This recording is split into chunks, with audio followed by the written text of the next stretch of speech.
Kenya Defense Forces. And as a person who worked very closely with General Ogolla as a Vice Chief of Defense Forces and as the Chief of Defense Forces. Personally, I have lost a brother. I have lost a colleague. I have lost a member of the Defense Council. I have lost a general who has put the security, the sovereignty, and territorial integrity of our country. His family will confess, Your Excellency, that even Christmas and New Year, General Ogolla could sacrifice and tell me troops in deep operations, those outside the country. We were in Kismayu, we were in deep hostile areas. He was a man who was committed to his work. He was a man, because the office of the Minister and the Vice Chief of Defense Forces are the closest officers, Your Excellency. I work with all the Vice Chief of Defense Forces and the Chief of Defense Forces. He was a man of discipline and honor.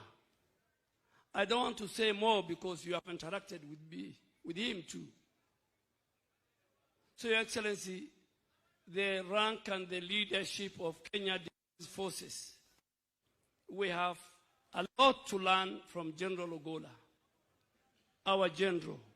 The way we will learn, and have learned more, Chief of Defense Forces. We want to assure you that we will leave the legacy and the dreams of General Ogolla for the safety of our nation, be it in the air, land, and the sea. But Your Excellency, as our Commander-in-Chief, if you allow me, the former Prime Minister yesterday said a statement. And I want to qualify that statement. Because General Duale was very close to me, particularly when he was the Vice Chief of Defense Forces. And when the whole issue of bombers, 15th of August, was hanging over his head, he even told me, and the family can agree with me, we had conducive discussion, that even he has lost weight, that this thing was disturbing him. And Your Excellency, General Ogolla was not, as the Vice Chief of Defense Forces, was not a member of the National Security Committee, which is chaired by the Head of Public Service. So how did the General Ogolla went to NSAC and to bombers? And as a Muslim, General Ogolla shared with me text messages of his superiors and members of the National Security Committee then. And he asked 3 or 4 times.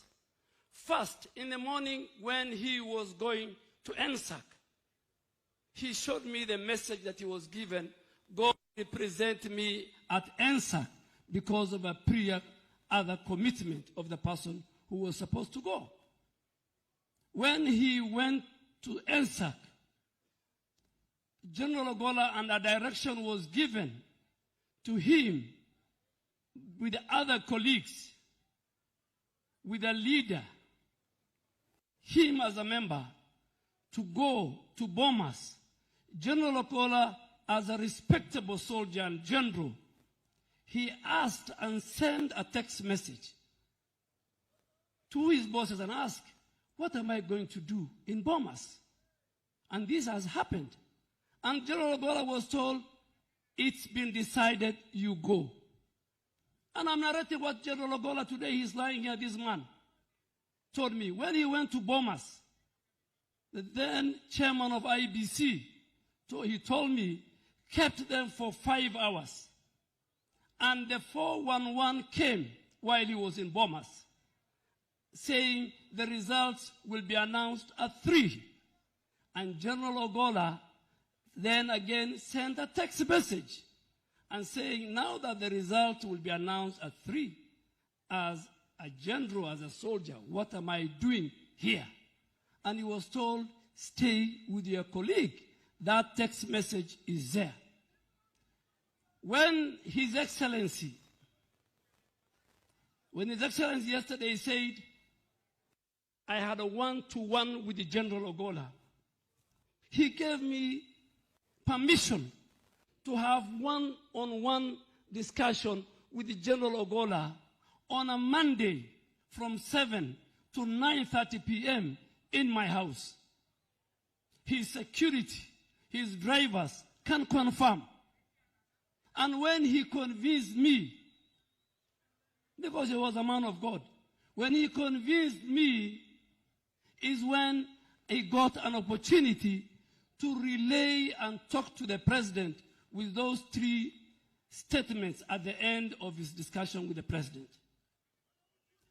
Today, I want to confirm that because of what happened to General Ogolla, the president as the chairman of the National Security Council, so that for it not to happen again, the president has directed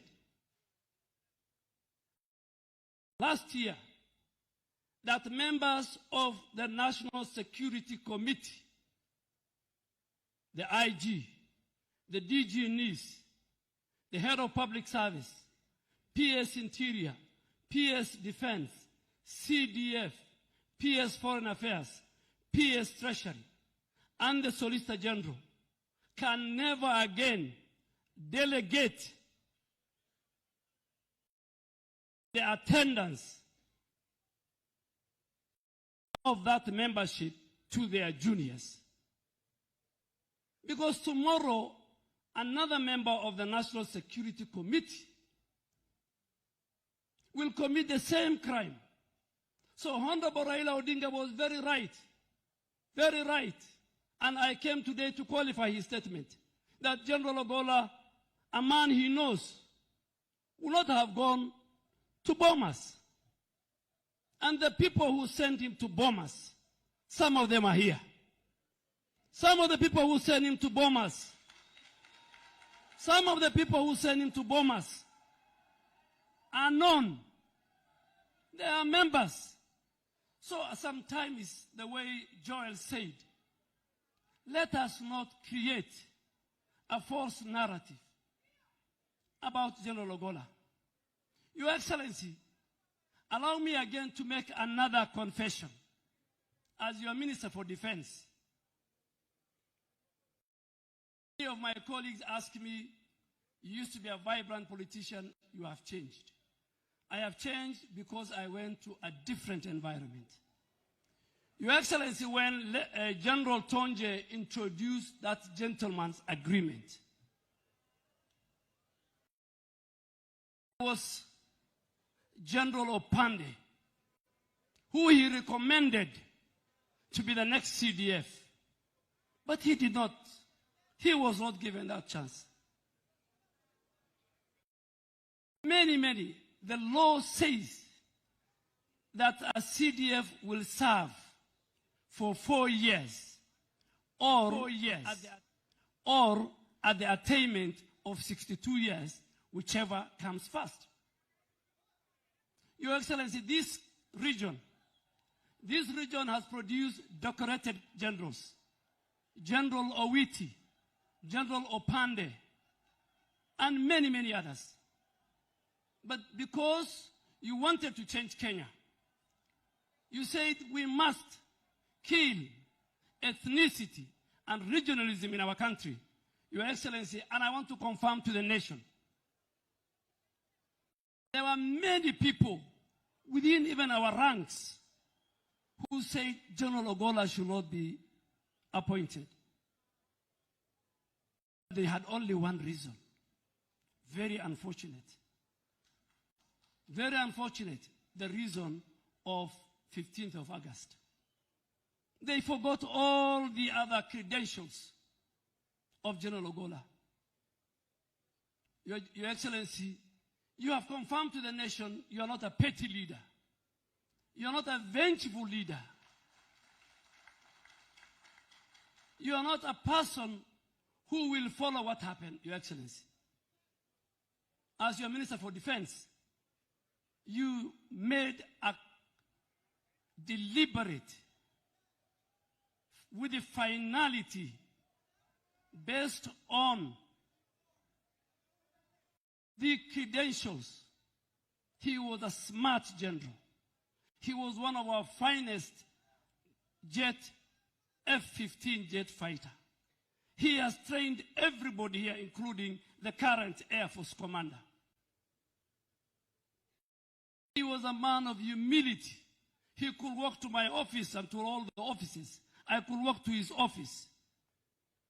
Your Excellency, one day he came to me and asked me in the holy month of Ramadan, Minister, can I fast with you for 7 days?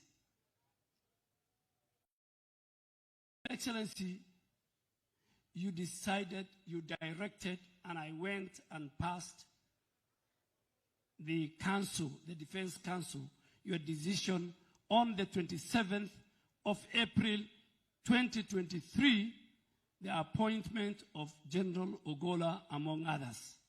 And on 28th, you saw him as your next CDF.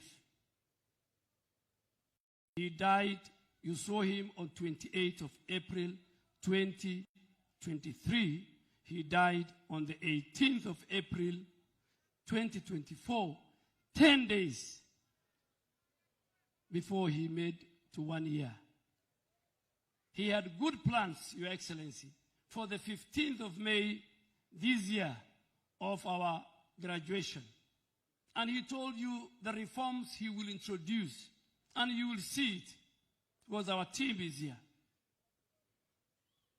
Your Excellency,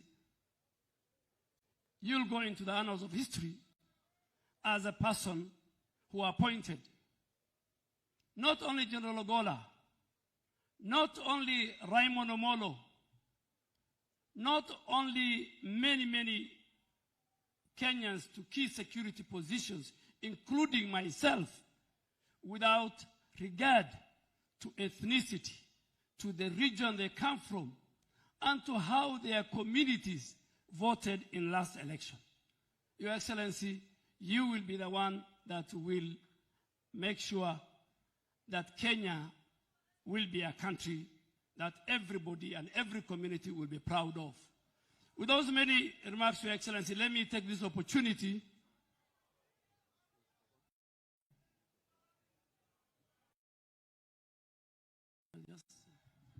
Your Excellency, managing coalitions, as you know, is never easy. I need to tell you that I spoke on behalf of Mwangi wa Iria, the party leaders of Usawa, and Mheshimiwa Wajakoya of Roots Party. Thank you. I forgot to mention the governor as well. I will. Governors who are present here, I saw Governor Otoma. You are being recognized. We recognize you. We value you, all our senators and other leaders. Your Excellency, with those very many remarks, we, the KDF family and fraternity, have lost a great general. We have who defended our country. We will not let you down as our Commander-in-Chief. It's my humble duty to invite the Speaker of the National Assembly, the Honorable Moses Masika Wetangula.